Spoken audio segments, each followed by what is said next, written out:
Hey everybody, we are Martin, Robert, and Francis, and this is Snakes and Otters, a pointless discussion of eternal questions. Get ready, we're about to live in your head rent-free. Hey everybody, welcome back to Snakes and Otters. This is episode 47. I'm Martin. And I'm Robert. And I'm Francis. So this is an Our Heroes episode, and I think we got a pretty interesting fella on tap. I'm surprised it took us this long to get to him. Yes. But we're going to talk Winston Churchill. Yeah. Oh, yes. As I said earlier, the man strides across the century, the 20th century. He does. He really does. does. That's right. He is a giant striding across He's a the colossus. century. Yes. I have often said that I find there are 6 heroes to the 20th century. And I think the reason that's super important is the 20th century is probably the most dangerous and bloody century in human history. Oh, yeah, there's no doubt about that. Yeah. Partially that's a function of the quantity of humans that have lived, but also the quantity of nastiness we have unleashed upon one another. That's right. The 2 world wars, most notably. But they were not many, the only ones. So many things come to that head in the 20th century between the 2 world wars, and then again this specter of total annihilation of civilization, mutually assured destruction in the second half, which we grew up of, under, of the Cold War. Yeah, I mean that colors everything about our generation. So I've always thought that in the first half of the 20th century, there are 3 heroes: Churchill, Franklin Roosevelt, and Theodore Roosevelt. Mm-hmm. And then in the second half of the 20th century, there are 3: Reagan, Thatcher, and John Paul II. These are the people that hold the world together and deliver it safely into the 21st century in a way. So we want to tackle one of those people tonight and talk Winston Churchill. I think this is a fantastic topic to do because Churchill's one of those people that everybody knows the name. Oh, yeah. You know, I mean, unless you're just a total non-compass mentis kind of person where you just have no concept of anything. They don't listen to us, though. They don't listen to us. But he plays such an influential role in British politics for 50 years at least. You know, he's Secretary of the Navy. He's Prime Minister multiple times. That's right. Yeah, not just during the war. Right. Yeah. And he is one of those men that is just, I don't know. I guess you could say he provides the backbone of World War II for the Allies. Yes. Yeah. You know, the quote about we shall on the beaches and the streets, beaches, you know, we shall never surrender, never get whatever you know the quote I'm talking about. I don't have that, especially in that voice, is just, it's one of those things that if you're cognizant of what he was talking about, should send chills up your spine. Oh yeah, he was at their darkest hour because they were essentially alone. Yes, there was nobody else. It's the last bastion of civilization, essentially. That's right. Everything else has been conquered. Everything else is under the sway of fascism, of one of the greatest evils in human history. That's right, and we have not committed yet. As America, not actively. We have committed because the Lend-Lease is going on, but still. Well, actually, at the very beginning, it was not. Well, that's it was true. Part yes. of, that comes later. But it's Churchill that makes that happen. He does. Not just him. It's FDR that makes that, because he wanted to too. But I keep going back to that wonderful movie with Gary Oldman, Darkest Hour, which illustrates this so very clearly, of that moment when Churchill takes over from Chamberlain, who was, if you want to talk about a villain, he's probably a good candidate for I wouldn't that. necessarily call him a villain. He's got some aspects of Lando Malari, because he's one of those guys that he's trying to do what he thinks is right for everyone, but he screws it up. That's right, totally. But he doesn't have one of that history's biggest losers. Yeah, he doesn't have That's that tragic sense that that Lando does, because Lando comes to, granted, it's a TV show. We can see it. But, Lando has that, oh my God, I screwed it up. I wish I could change it, but I'm locked into this. That's right. I don't know if that's truly, you can say that about Chamberlain. I don't think Chamberlain understood how badly he had messed things up. He was committed to peace. And in a post-World War I time period, of course you should be. He's trying to. He believes his people want peace at any price. Churchill thinks otherwise. Yeah. Well, Churchill Peace knows is otherwise. always preferable to war until you have to be at war. Yes, and that's correct. That's the thing that people like Chamberlain don't understand. Yes, your people want peace, but that doesn't mean the other guy does. That's right. Not at any price. Yeah. And that's one of the things Because Churchill... to him, the prices doesn't matter. He'll slaughter as many of you as it takes. He can replace his soldiers, or so he believes. Yeah. The Churchill understood Hitler and what he wanted, and Chamberlain did not. See, I think that's the key for me about Churchill. Again, a lot of wonderful qualities, that grit, that determination, Sometimes that inspirational leadership, but to me it's the perceptiveness. To a large degree, for a lot of his career, Churchill's a fairly conventional politician. He also has weaknesses, strong weaknesses that actually turn into strengths, but only because of the circumstances. Yeah. But like you said, that perception, he sees fascism for what it really is. He sees Hitler for who he really is. Yeah. And then in the future, he sees communism for what it really is. Right. And, the term Iron Curtain is coins Churchill. that. That's right, he That's coins Churchill. that. So he sees all of this.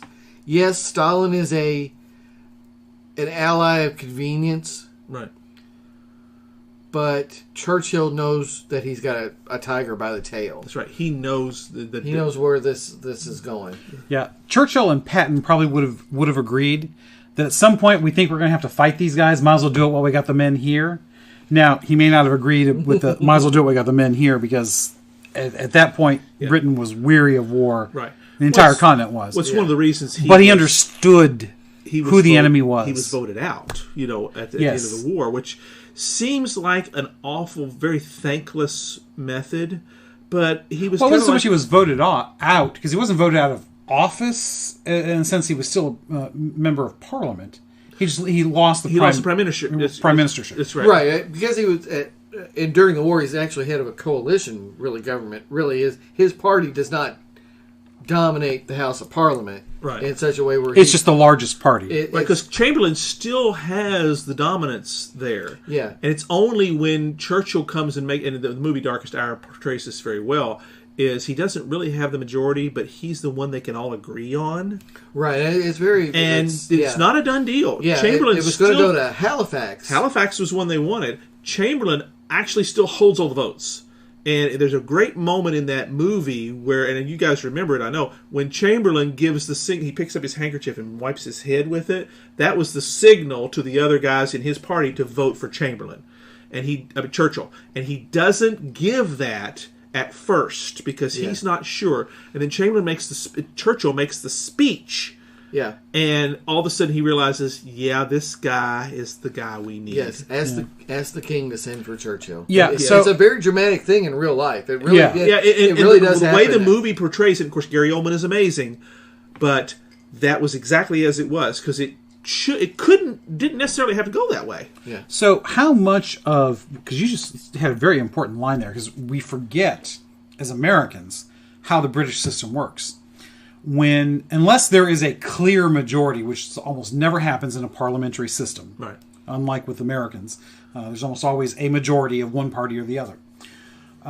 Whoever has the plurality, generally the leader of that party is asked by the monarch to form a government. Right? And it can change at any time. And it could change at any time. But also, the monarch has to initiate this. He has to say, "You need to do this." Right, because Chamberlain loses a no confidence vote. Yes, and that automatically the government falls. Yeah, that's right. That's when the monarch's got to say, "All right." But that doesn't trigger an election. No, that just triggers that.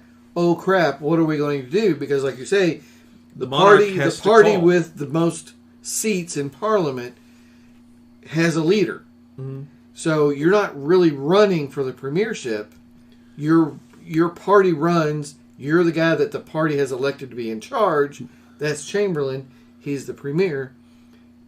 But when everything falls apart, what do you do? Yeah, It's an interesting thing because you're between elections, so Yes, it has there's things no- to- well, elections are not really scheduled the way they Right, are. they for just us. kind of call them Yeah, right. when they need them. And when you think about the British system, a vote of no confidence, a large majority of your own party could vote that they have confidence in you. But if all of the others and enough of your own party vote no confidence, you're still out. That's right. As prime minister. Yeah. And- So then, even though you have the majority of your own party, which is the plurality, you're still out. That's right. You can't do it, but you get to have a say as to who does. Yeah. There is probably a great deal of There's truth the to that. intention in that. That's why It's kind Chamberlain of a backdoor negotiation That's between the monarch and the party, because obviously the monarch doesn't always agree with whoever and the monarch people has the ability to say, no, I don't want this one. Now, if you watch the TV... That's a constitutional crisis waiting to happen. That's correct. And As in a wartime, you do general not rule, want that. They don't do that. If you watch the Netflix series The Crown, which is I'm a huge fan, it's fantastic. It shows Elizabeth and her time. She runs into this occasionally, that she doesn't really like the one that they've put forward. Yes, Churchill was a great influence on her. She was, absolutely, because she was Yes. a young lady. We did the Elizabeth Yes. episode once before. Churchill was, of course, the prime minister when she is in her ascendancy. While in her the 50s, father... in his second stint. Well, even... Third, isn't it? Because isn't he prime minister before World War II? No, I don't believe no, so. he's not. His first prime Oh, minister. okay, I was during thinking World he War was- II. But nevertheless, she's still formative, even though she's Princess Elizabeth. Yes. During the war, because everybody, Yes. everything is done that. So she sees him as this marble man, and he is very much influential on her as a young monarch, because he is reelected right around the time just before she comes back to her ascendancy when George VI passes away. So he teaches her politics because he's the old sage and she's the new monarch. Yeah. But there's certain things that Churchill brings with him that is very problematic at times. Right, and that's you guys were talking about, the sending for Churchill and why that was an issue. He's seen as an adventurer. Some of them are scared shitless of him. Well, nobody forgot Gallipoli. Yes. Nobody forgot that. And he took full blame for that. I'll give him credit. He stood up and says, yep, it was my idea. I pushed for it. I have to take the blame for that. There's an honor behind that because he could have cut and run and blamed somebody else. He didn't. Yeah. Even though it cost him his position. Yeah. And he was basically shut out most of the time. He actually went to war after that. He took an officership. Yeah, he took an officer. After that, because he says, well, I guess if you don't want me here, I'm going to still do my patriotic duty, so I'm going to war. And nobody forgot that, because how many, I don't have the numbers in front of me, but how many hundreds, thousands of guys died? And I get it. It was a sound strategy. He had no idea what they were up against and the will of the enemy that they had, or the tactics that they went up against. It seems like it's almost a universal that great leaders have something like that. Yeah. Grant had his. Yeah. Lee had his at Gettysburg. Sure. There's a humbling that makes you effective eventually. Yeah. It has to happen. Otherwise, Otherwise you're out of touch. You're tone deaf. Yeah. And Churchill, that wasn't the first time he'd heard shots fired in anger. He'd served in... When he served in World War One. Yes. Yeah. He'd served... he was in the Boer War. Yeah. He was a reporter, if I recall correctly. Yes. But he was captured, actually, during the Boer War. Yeah, it's like a daring escape. He did escape. Yeah, it was well documented after the time. Almost unheard of, but... He also served in India.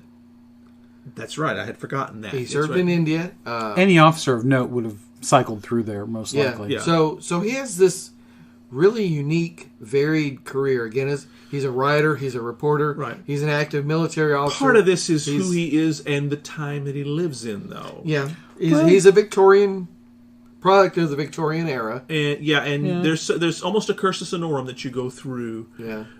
In many I don't know. I would ways. say he probably hit more That he did. check boxes than just about anybody That's else. correct. That's right. Because he was, he wasn't an aristocrat. If I remember He correctly. was. He was was? the second son, though. Okay. See, that's where I'm getting at. Because Yes. he was the second son of the Lord Marlborough. at the time. Descendant of John Churchill, the hero of Blenheim, during the Duke of Marlborough. The Duke of Marlborough, Yeah, exactly. And he wanted to live up to that because the Duke of Marlborough was even more sainted than Wellington was in many respects because of his time on the continent. His elder brother would inherit the title, so he was the second son. Okay, yeah, that's why I did not think he was. He was absolutely that. Yeah. He was very privileged in many ways. Well, yes, there's a difference between being a peasant. That's correct. And because you can be... I mean, Blenheim Palace, which is a famous place that you can still visit today. Kenneth Branagh filmed his Hamlet in 1996 there with the Hall of Mirrors and all that sort of stuff, was gifted to Churchill's ancestor, John Churchill, the first Duke of Marlborough, because of his victory at Blenheim.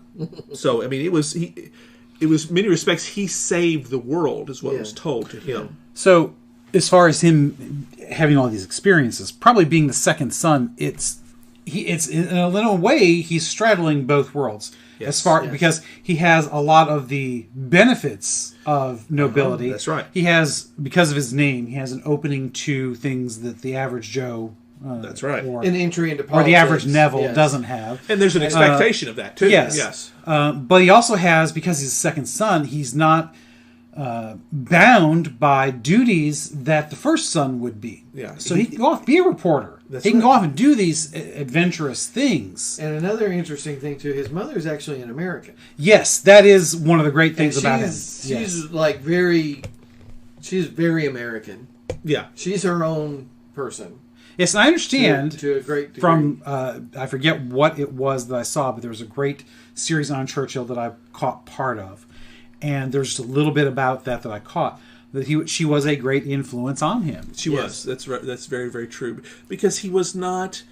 He knew he wasn't going to be the heir. He actually had the freedom and the resources to do what he wanted to. Was she a second wife, or did she bear the first? I don't recall. I don't recall that. That's. It's neither here nor there, because if we're not talking about the monarch, it doesn't really matter. But no, you're right. I don't think you're right. Her personality feeds into his desire for adventure and all of that. And be what you want to be, do what you want to do, go where you want to go. His independent thinking. Yeah. Well, that's very American. You're exactly right on that, because especially at the turn of the century. That's right. Yes. He was not a conformist. And so many in British nobility at the time where you do what you're told to do. Yeah. And Churchill broke that. He was not into that at all. Well, the British, that was his mother. They epitomize the term statesman. Oh, yeah. And most people, if they know anything about history, probably think about Churchill as like, well, maybe not statesman. We don't know what we call him that. Because he was a little bit gruff, a little bit rough around the edges. Oh, extremely eccentric. Yes.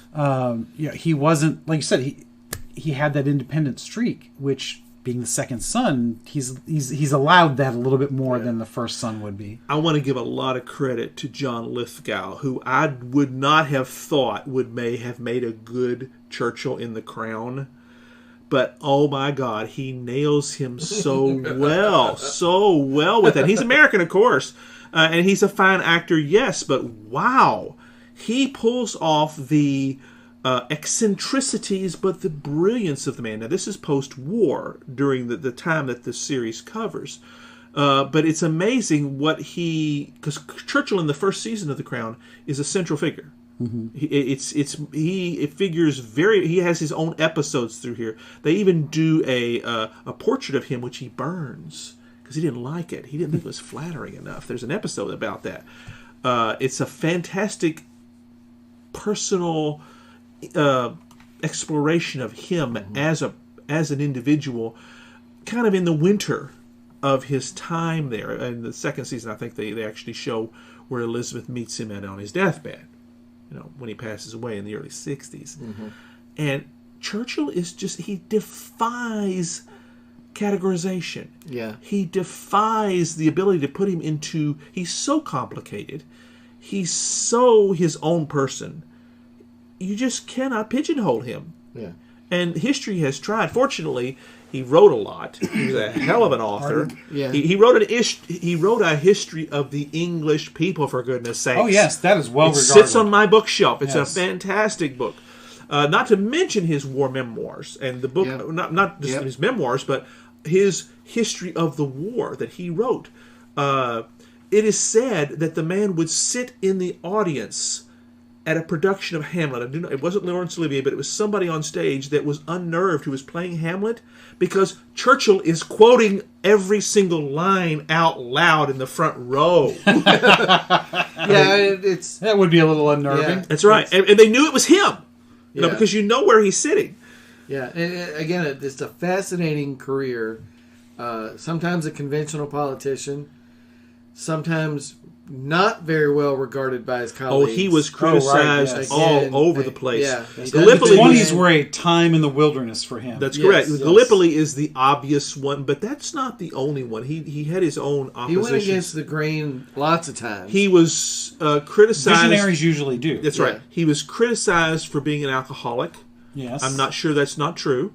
It may have been. He was criticized for affairs. He was, although But that's true for almost every politician by surprisingly, he and his wife had a successful marriage. default. Yes. Yes. Which is kind of, then again, one more form of complication the man you has. look at Eisenhower. You know, Yeah. He was one that was criticized today. At the time, no, that would never have been apropos. Yeah, it was not of the known. affair with his secretary, and that's not actually been proven. There's doubt as to whether that Yeah. was a sexual relationship. Right. yeah.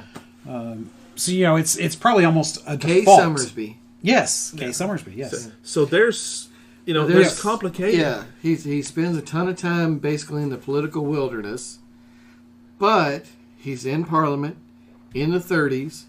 He starts to see what's happening. He's arguing for rearmament. There's substantial pushback because there's not a lot of money. Right. That's This right. is during the Depression. The Depression is worldwide. This Yeah. is not a good time economically and for nobody anybody. wants to hear about rearming against Germany again. That's right. Right. Oh yeah, this was not the mood of the people by any means Yeah. because it was isolationism and we do not want to go back to war again because the specter of World War One, especially from Churchill. Right. This is the attitude worldwide. This Yeah, is that's not, I mean, right, this yeah. is us. France wasn't looking forward to it, although France was probably a little bit ahead of the curve. They were worried. because they were on the border. The Maginot Line, they were very, very worried because they realized, if they come back, it's us they're coming back after. Because we've lost to them twice, That's basically. right. Exactly. I mean, let's face it. So we're when the gonna, entire war happens on your territory, you are not the winner. so we build these huge sections of forts on the way. We know they have to come, and Hitler, of course, takes his tanks and goes around. Yes. But yeah, and so he's counseling all the time as a member of Parliament. We have to rearm. We have to see who Hitler really is here. He's getting marginalized. He's seen as an adventurer, but eventually there is no other choice. Well, yeah. By They the have to call- time Poland is invaded, Yeah. you've had Well, it's probably not even then. I Yeah. would say probably when the first, when Hitler takes the Sudetenland. that's the first one, and then That's really when people are starting to like, oh, crap. Yeah, and next thing you know, then you've got Czechoslovakia, and then you've got the Rhineland, and then Yep. you've got Austria and the Anschluss, The Alsace-Lorraine. and Alsace-Lorraine, and then you've got Poland. Okay, fine, we're done. Which, when you think about it, it's an amazing amount of provocation that Hitler gets away with before yeah, they actually war is go to war. declared, Yeah. and the reason being is because we don't want to go through this again.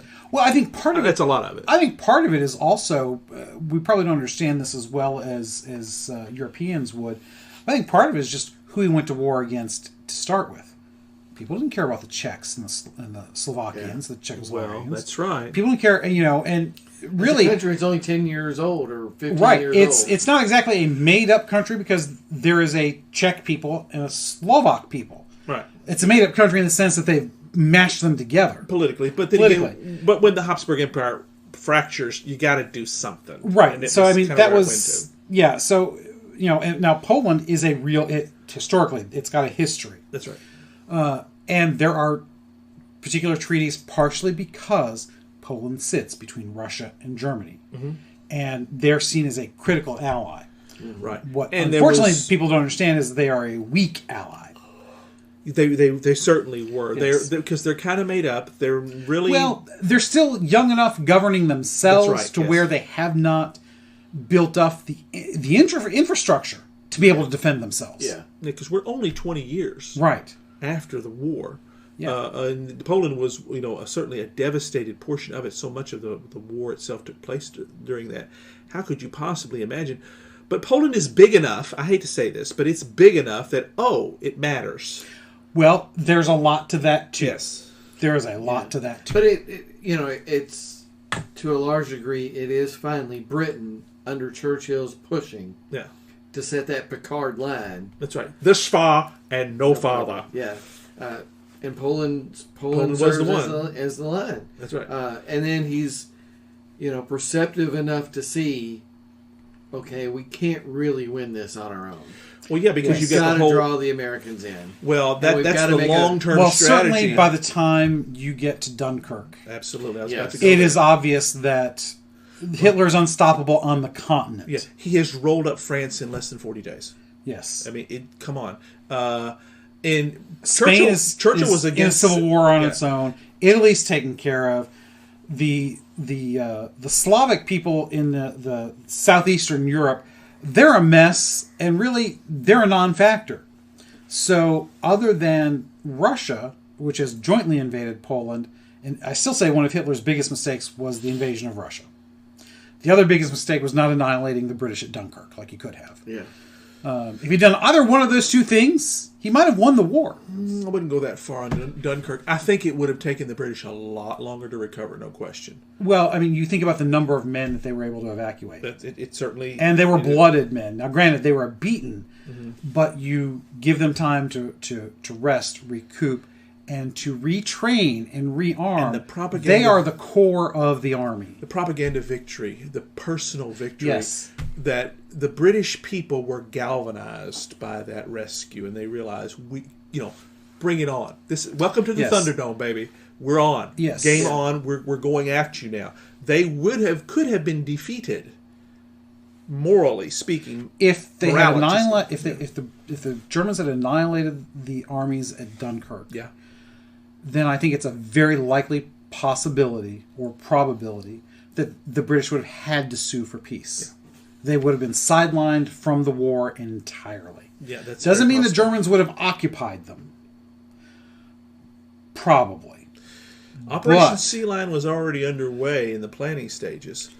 Yeah, But that's but- the thing with Hitler, though. You sign something with him, all you're doing is buying him time to figure out Exactly. how Yeah. to invade. Churchill saw that. Yeah. Most of the others did not. Don't back down, because signing something with him doesn't mean anything. Right. It doesn't Well, mean it plays right crap. into his strategy. It Gives does. him time to The more bolster time his he lines of has, defense. That's the right. better he's going to get. That's right. Yeah. Especially once he's conquered Europe. That's right, because he has unlimited resources that you cannot compete with. Navally, maybe. That was the Yes. British's only... And Churchill understood that. He understood the value of Navy. He was First Lord of the Admiralty, for goodness sakes. But he was one of the few But the interesting leaders thing is, that the got Navy that. was a non-factor at Dunkirk. That's correct. They didn't have anything at that point.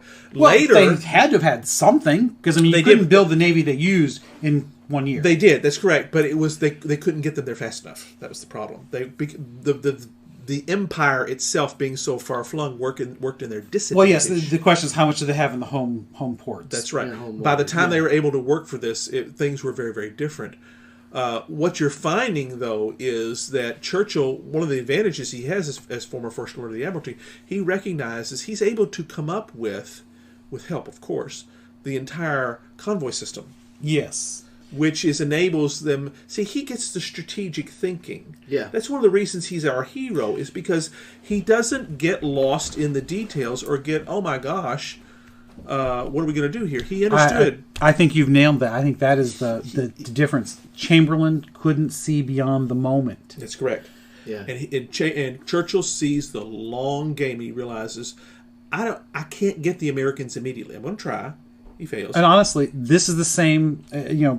Not a huge fan of Roosevelt, mainly because I think he's given too much credit for things that happened during his three terms in a bit. There's some truth to that. It's kind of But by default. Yeah, he has that same vision. He knows that he cannot ignore Hitler. that's right.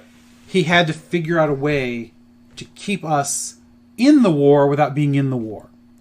And to keep us from being totally sidelined. He knew the convoy system was part of that. That's right. He knew the American people were not yet ready for this. Yes. In fact, Pearl Harbor played very well into his hands in many respects. Yes. Depending on the conspiracy theorists you talk to, some people think he allowed Pearl Harbor to happen. I don't believe that. No, don't believe that at all. I don't think any American president has ever been that monstrous. No, not at all. Although that's like saying that 9/11 was a false flag, that the government planned it. No, that's no.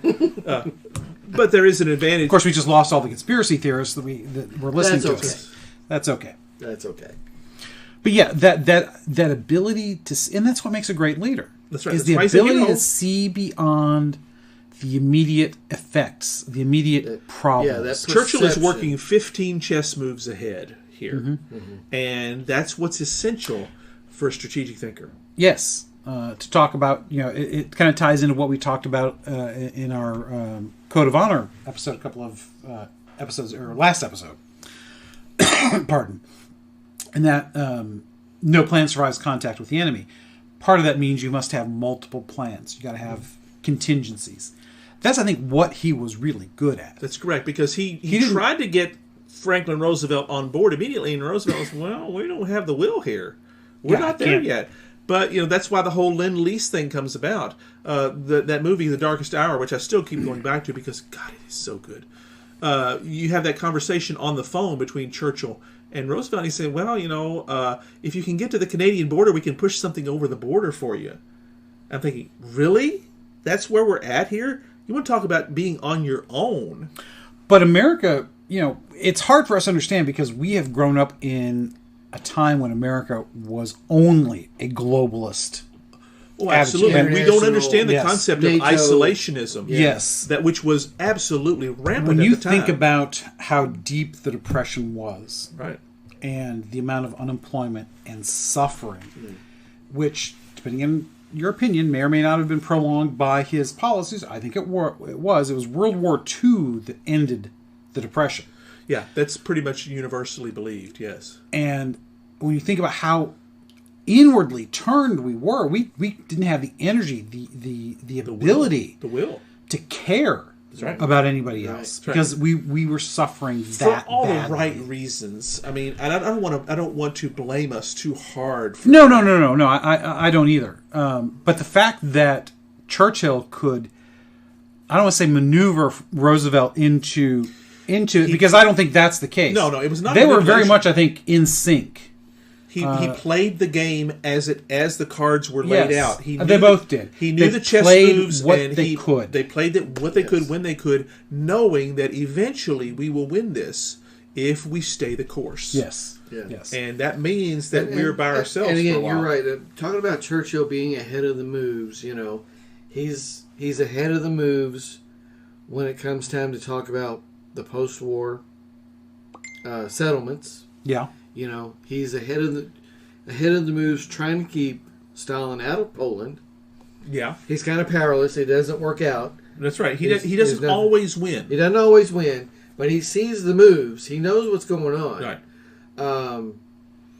And again, this perception, this ability to see these chessboard pieces and know what's going on. His predictions always come to pass. Yeah, I think one of the and I think this is a hallmark of a great leader. I think one of the things that really does make him a great leader is he understands his people. Yeah. We talked about how America was totally turned inward because of the Great Depression. I think you're going to see the same thing with the British, not just during the 30s. It is the only English-speaking nation. Mm-hmm. It's an island nation, so by default, they are isolated from the continent. Until the channel, the Channel Tunnel was in place, you couldn't just pop over to France or to Belgium for a day trip. Right. It's in a totally different situation than it is now. And we've always had more in common with each other in many ways because of the shared language. Yeah. So we've always been those natural... Again, this is a post-War of 1812, really post-Civil War attitude. Right. Yeah. But I think, the fact that he could take those people that were totally turned inward and use that because it's a weakness in a sense, because they can't understand what's happening on the continent. That's right. I don't care. But he turns it into a strength. And that never surrender speech crystallizes that his we are finest hour. in this together. And as a British people, we will not give up. So he turns that, it's all about us and how bad off we are, and turns it into the strength that ultimately wins the war. He for recognizes that hidden strength they all have as a British people. It's not audacity. That's kind of an American thing. But it's definitely a doggedness that they have as part of their grit that they have as their character. There's a reason that the British Empire, the sun never sets. They were able to make the world England in many ways. He's kind of tapping into that and realizing, we are the best. Yeah. And let's be that. They were still near, I wouldn't say at the top of their power. Because obviously they have been eclipsed by Germany at this point. But when you think about the territory that they controlled, what assets they had across the entire globe, they are not necessarily at the peak of their power, but they're still close to it. There's a synergy there, too, that's very important, because them being an island nation and having a strong navy, both of those things are advantages that Hitler is unable to overcome, because as much as he tried, he wanted to be a sea power and never could. And that's... Kaiser Wilhelm wanted to do the same thing. He didn't have enough time. You cannot become a land power and a sea power at the same time. That's right. It's almost impossible. Wilhelm came close. Jutland was kind of the downfall of that. Well, he had more time. Hitler really has 10 years. That's exactly right. Really less than 10 years. And in all things being said, he did a remarkable job in bringing some quality forward. Yes. But not quantity. Yes. The Tirpitz and the Bismarck. The Bismarck, they were incredible warships. Correct. But they were the only warships, realistically speaking. And also, submarines aside. That's correct. He was very good at that. And that was just a strategic move on their part. I get that. He did not understand, though, that naval warfare had changed to air power. Yeah, well, it's interesting. It's either going to be submarine power or air power. And he backed the wrong horse. He chose the... Well... It came close. If he had not built... Because depending on the statistics or the analysis... The number of submarines you could build out of one of those battleships is mind-boggling. Yeah. It's like 5 or 10 of them per battleship. Yeah. Maybe more. Honestly, I don't remember the sorry about that. I don't remember the number. But if you had channeled the manpower into that and put that against the convoys. Well, there's a fantastic movie with Tom Hanks that's getting ready to come out here in June called Greyhound. Oh, I'm not familiar with this. You should watch it if you haven't had a chance to catch the trailer. Is out, Tom Hanks is an American captain of a convoy ship, and he's being hunted by the wolf packs. If you want a dramatic, I saw the trailer just about a week or so ago, and it is phenomenal. It is good. Yeah, it is almost a horror story of being hunted by these wolf packs. And it's powerful. I mean, the Battle of the North Atlantic it's one of those battles in all of World War II. There's really 4 battles, I think it is, something like that are the pivotal ones. And Battle of North Atlantic is one of them. Right. It allows Britain's survival. Correct. Without winning it, Britain's toast. Oh yeah, that's right. And that's Churchill's understanding, because I don't know that Chamberlain would have had that. Right. Again, that's that strategic thinking you mentioned. And that's why I say that, you instead of doing those battleships and what surface navy that Hitler tried to do, and he had done more of these submarines. Yes. If you think about the number of men that you need on a submarine versus a battleship. Yeah. It's 200 versus 2,000. Right. Something like that. I mean, and the amount of steel that it takes to a battleship is even more, than I think, than a 10-1. And you make that many more submarines, even if it's only 25 submarines. When you think about the damage that 25 submarines can do, that could have been enough to turn the Battle of Atlantic. Yeah, because it was all about supplies. Their tactics were solid. Right. They really knew how to deploy those wolf packs. That if it weren't for the convoy system, if they'd have had enough numbers, they would might have been able to broken make a down. difference. They Yes. might have been able to make a difference. Whereas That's the correct. war in the Pacific really was Navy versus Navy. That is correct. It was Well, not about supplies. And that's part of the reason because the Japanese themselves believed in naval air power, just like we did. right. Well, they were already Well advanced. strategically in a place where supplies were not an issue until the end of the war. Right. Yeah. Until after we had decimated their surface navy. Yeah. So it's truly two different battles. I think submarines in the Atlantic were more important than aircraft, because really aircraft carriers are primarily in the Pacific. That's right. That's I don't. right. I mean, Yeah, but air power, the use of air power by the Allies is what negates yes, the advantages of the Wolfpack. Well, that's right, because the Bismarck itself is sunk by airplanes. yes, yes. I mean, because And the British. the Wolfpacks are driven away Yes. by aircraft. Yes. That's correct. So So- yeah, you and put the- enough aircraft into the sky, you can advances- find the submarines. Yeah, the advances in sonar. So anyway, I've got a question for you guys. I'm going to turn this back around a Excellent. little bit. We're sitting here drinking some Maker's Mark 46. Yes. Yeah, we Good are. stuff. I got a nice glass of it here. Do you think Churchill liked bourbon? I cannot remember what his... Actually, I think there's something he did. I don't I remember want to say where that I is saw correct. it, but I well, think he was famous for his love of alcohol. Yes. He was And cigars. Often, and cigars. He was often criticized for this.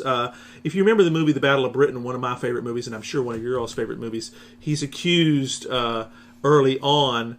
There's a scene between Kurt Jurgens and Ralph Richardson that says, well, Churchill's all about liquid courage. And he said, Ralph Richardson says, who's playing the British ambassador, says, clearly you don't know him. Yeah. But that was a criticism of him at the time. But he was definitely a lover of great alcohol and great cigars. In fact, if you're a cigar smoker, and I'm not, but you guys have done some, a Churchill cigar is a specific type of cigar. Yes. The size. A good Size. sized one, yes. Yes. That's right. His favorite alcohol was Johnny Walker Red Label.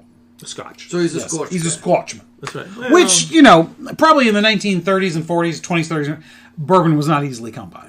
It's not like it is today. No, well, certainly not in Britain. Yes, obviously in Britain. Yeah. So, But I bet he would have liked it. Oh, yeah. I can't imagine he cannot would not. imagine he would not have. That's right. What's not to like? So, yeah, this is just, there's so much to dig in here. We're just barely scraping. And we knew The going surface. in, there's Yes. no way we can Yeah. do justice So, to this great man. I think one of the great things about these Our Heroes kind of episodes, 'cause sometimes they're heroes, sometimes they're just people we think are influential, sometimes they're just, wow, he had a really big impact that is thought-provoking. I mean, that's the whole concept behind right. it. Sometimes we just like him. Sometimes we just like him. He's not necessarily, a great person so much as, wow, the influence is just undeniable. Yeah. But the interesting thing about almost all of these people that we have talked about is they are not one-dimensional. They are that's multifaceted in so many respects. It's complicated. Multifaceted in their likes, and their outlook on life, and the things they've done, the things they wanted to do. And it's not just, he was First Lord of the Admiralty, and then he was Secretary of War, or whatever the equivalent would be. Yeah.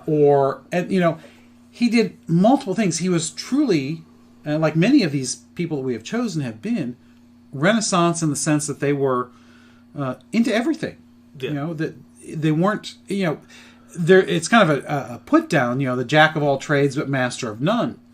But from a liberal arts perspective, which is the education we all have, jack of all trades is not a bad thing at all. Indeed, that's what we should all aspire Yes. to.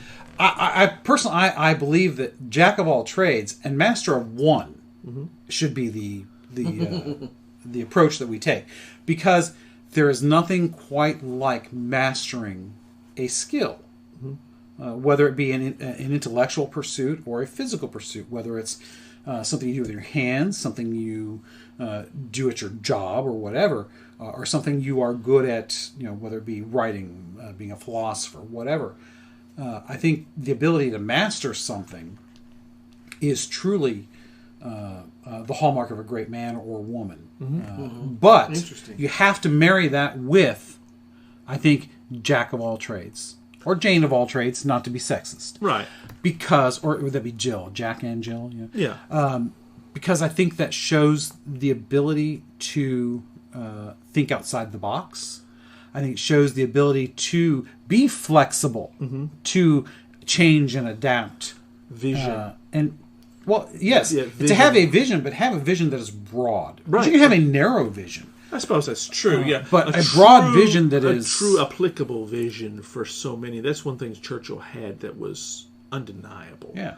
And that's You see things that others don't. Yes. And that's it. That's if you are a exactly master of one thing, but a jack of no trades, you can't see things that others don't because you can't see the other things to begin with. Well, that's you why- can't even misinterpret what because you don't even see it. That's why Neville Chamberlain was such a failure. Historically, he is actually reviled for his inability to see Hitler for who he was. He was a politician of the 19th century. And I thought we're often too hard on him. We are, but honestly, though, he really did earn a lot of the That's correct. the scorn that he gets. Yes, that's very true. It's partially because he was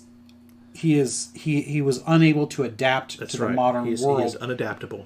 And that is why I think that is ultimately the reason why he is scorned. His lack of vision, his lack of not. modern vision that Churchill saw. Not so much modern, just the ability to see what was going on around him. That's it. That's it. Modern for the time, perhaps. But I mean, somebody like Lincoln, he saw what was going on. Right. Yeah. Well, the key word is appeasement. Yes. Appeasement. It's a weak stance to begin with. Yeah. So. Well, we know that now. Right. Chamberlain is Chamberlain's he's the poster child for appeasement. Yeah. Right. And Churchill had always stood against that. Right. So that's that thread where we like these people with these consistent stands. Yes. This consistent ideal. There are principles and values that they stand for and Right. that they're willing to die for, literally or politically or socially, whatever. Right. Well, the And entire he concept understood- the entire concept of appeasement has been forever repudiated because of men like Neville Chamberlain.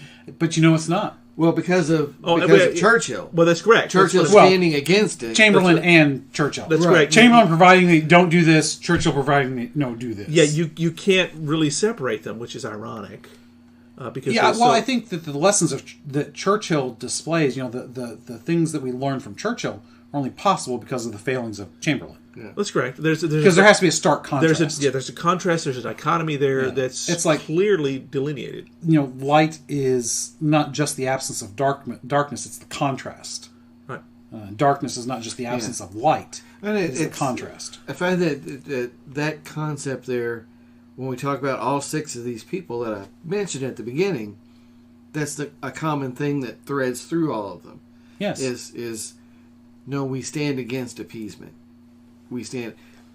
Theodore Roosevelt was always against it. Right. Yes. Franklin Roosevelt came to stand against it, shoulder to shoulder with Churchill. Right. And determining what the post-war world would look like too. And it became Thatcher, Reagan, and John Paul. Right. The same thing. They were literally, because they were all they were contemporaries, and they were literally the giants of our. They were fighting the same battle at the same time.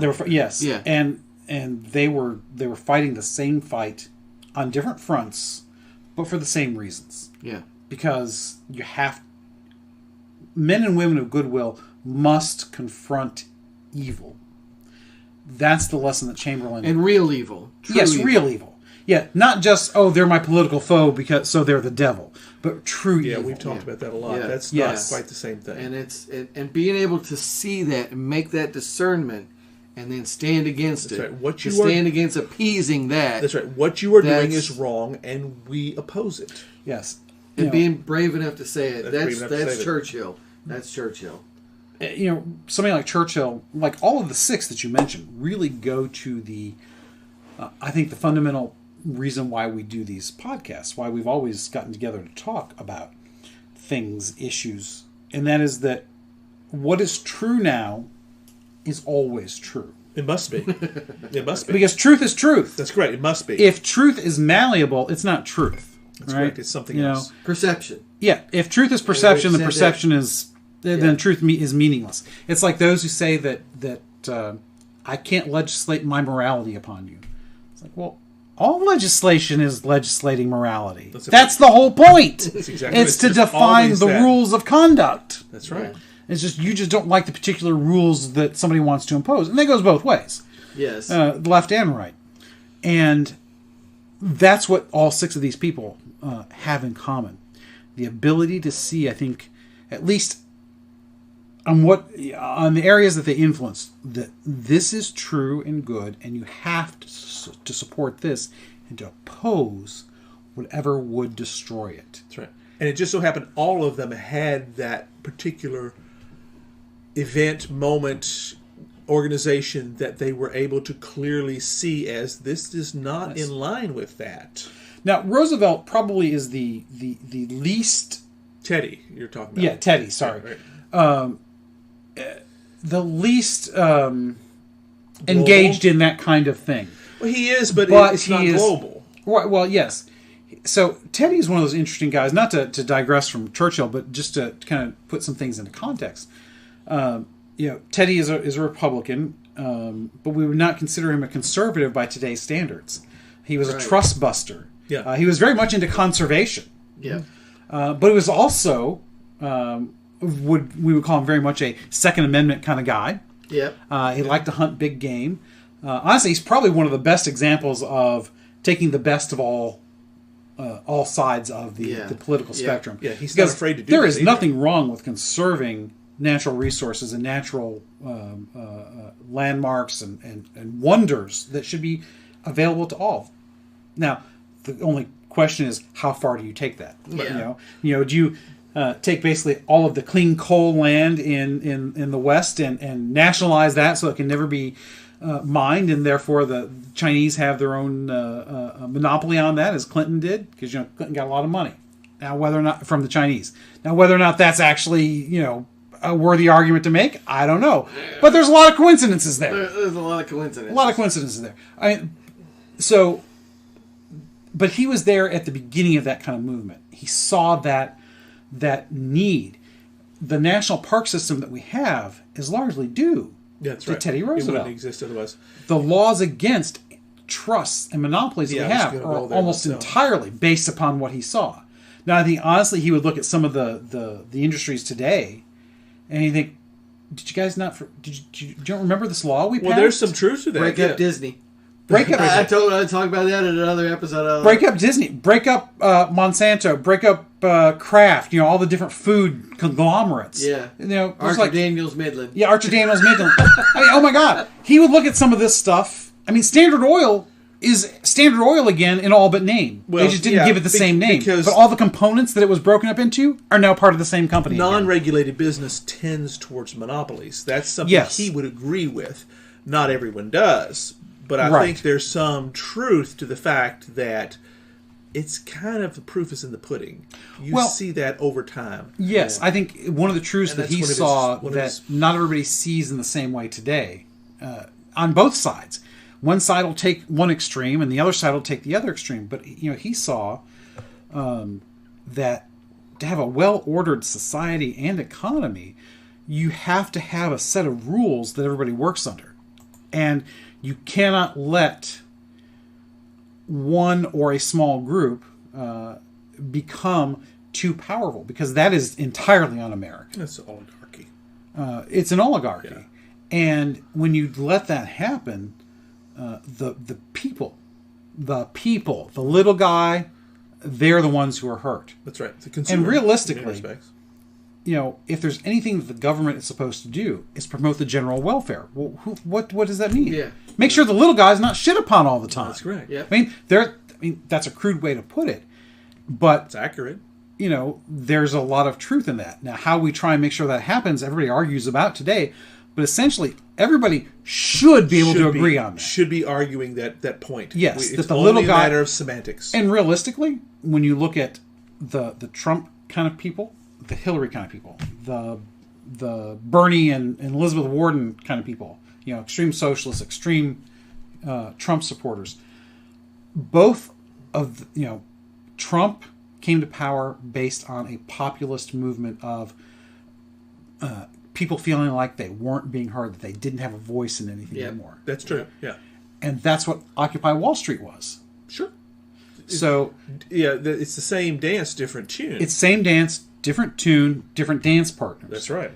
And it's a myopic way of looking at things. Unfortunately, yes. That a Churchill, a Teddy, a Franklin, a Margaret Thatcher, a Reagan, a John Paul would say to those people, it's like, you're missing the entire point. It's not about saving some of us, it's about saving all of us. Yes. And that's what so many of those, the polarization only serves the polarized.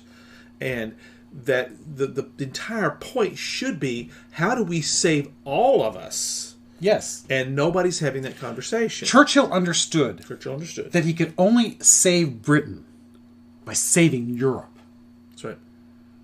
That's a concept that we cannot understand in today's modern world. Yeah. It really isn't. It cannot find purchase. It cannot find traction. That's right. Well, that's a downer, boys. Well, it's a downer, but, I think that the whole point of the My Heroes is to point to these people and say, look, learn from them. That's right. They stood against all of They this. understood, and we ignore them at our peril. Yes. Yeah. Even the Van Gogh, it was a similar kind of thing. You can learn how to do your own thing. Yeah, there may be consequences, because that's true for anything. But, that's the whole point of these people. They weren't the... what was your quote from the last episode for the Code of Honor? How did that go again? If you listen to fools, the mob rules. Right. So the people we have picked are not listening to the fools. Yeah. That is the whole point, I think, of every one of these. That's correct. That's right. Yeah. Wow. Yeah. So that's really good. I mean, again, you could do 6 episodes on Churchill if you want to get into gotta it. end us, though, with the quotation I told you guys about. Yes, go ahead. Yeah. I'll end us with this. This is one of my favorite. Churchill, of course, has thousands upon thousands of quotations, but this is a story that apparently is true. Some might say it's apocryphal, but ultimately it is hilarious, as we've discovered. Now, why is this? I mean, other than for the humor. Well, that's mostly what does this it. say? Okay, does it say anything about Churchill it does, to you? It says what this says about Churchill is he is absolutely. This goes back to our strategy talk about here. He's unconcerned with opinions about his beliefs. He is still going to stay with where he's going to still clearly zoom right in on the issue at hand. And he doesn't really care that you don't agree with him. He knows he's right. And in this case here, it's perfectly apropos. The story goes he was drunk one night, which was common. He's at a social function. I'm not sure when this takes place, but there's a particular society matron who comes up to him at this particular event, and she scathingly speaks to him. She says to him, "Mr. Churchill, you, sir, are drunk." And Churchill, without batting an eye or missing a beat, stares her straight in the eye in front of witnesses. This is why we have the story, and says, "Yes, madam, and you are ugly. However, in the morning, I will be sober." I mean, it's harsh, but it is. Churchill didn't worry about that. Yeah, he recognized, and perhaps she caught him at the right moment. But it is, he probably would have had to have been intoxicated to have actually said that. To somebody. But it also illustrates the man so clearly that when he knew he was right, there's no messing with him. Consequences be damned. The consequences be damned. I will fight to the end. I will fight them on the beaches, as he would say. Yeah. He lived all you want, but I got one better. There's just so much here, so much to unpack. That's right. It's one of the greatest comeback lines, one of the greatest put-down lines of history, actually. Yeah. Yes. I would have loved to have been a fly on the wall witnessing that one live. Oh my gosh! Because it's become part of our legends these days. Yeah. So, Francis, what is up next? It's kind of hard to top Churchill. I'll give you that one. But we go to pop culture, of course, next time. And Martin, this is one of yours. Yeah, I've been looking this forward to this. Fun. This is going to be fun. We're reaching back to the 1970s. We often do that. Classic cop shows of the 1970s. That's kind of in our any era, but yes. Yeah, it's kind of our wheelhouse. We've discovered that there's a really cool, often forgotten charm to this particular genre. Yes, and it's not even just necessarily cop-specific shows, because sometimes they were private investigators. Yep. That is correct. Not going to go there. Not going to go there. That takes half the guys I want to talk about. The 1970s was very unique in the way, I mean, cop shows have been with us since the beginning of television and are with us today. Oh, yeah. Car 54, where are you? That's right. And so many of those cop shows today have no resemblance to what we're going to talk about in the 1970s. Yeah. They were unique in many ways. Yeah. They had a focus all their own, and we think that's worth exploring a little bit. Yeah, I think it's going to be super fun. It'd be, It's a great walk down nostalgia. Yeah, I don't know that we'll go someplace super profound or anything with Well, it. pop culture, we don't have to. But it'll be fun. to But we often do. Reminisce and talk about these. It's gonna be because fun. we were just kids when these things were on. But, we also recognize that there's value in every one of these. So please, join us next time. We think you'll love it. Thank you, Francis. Thanks for being with us here every week at Snakes and Otters, a pointless discussion of eternal questions. Be sure to spread the word on your social media accounts. Follow us and retweet us. We are on Instagram and on Twitter at Snakes and Otters. Let your friends know that they can find us on Podbean, Spotify, Stitcher, iHeartRadio, Apple Podcasts, and on YouTube. Just search Snakes and Otters Podcast to find us, and please remember to leave us your comments and reviews. It helps people find us. And you can always send us an email at snakesandotterspodcast@gmail.com. I'm Martin. I'm Robert. And I'm Francis. Catch us next week. Same snake time, same otter channel.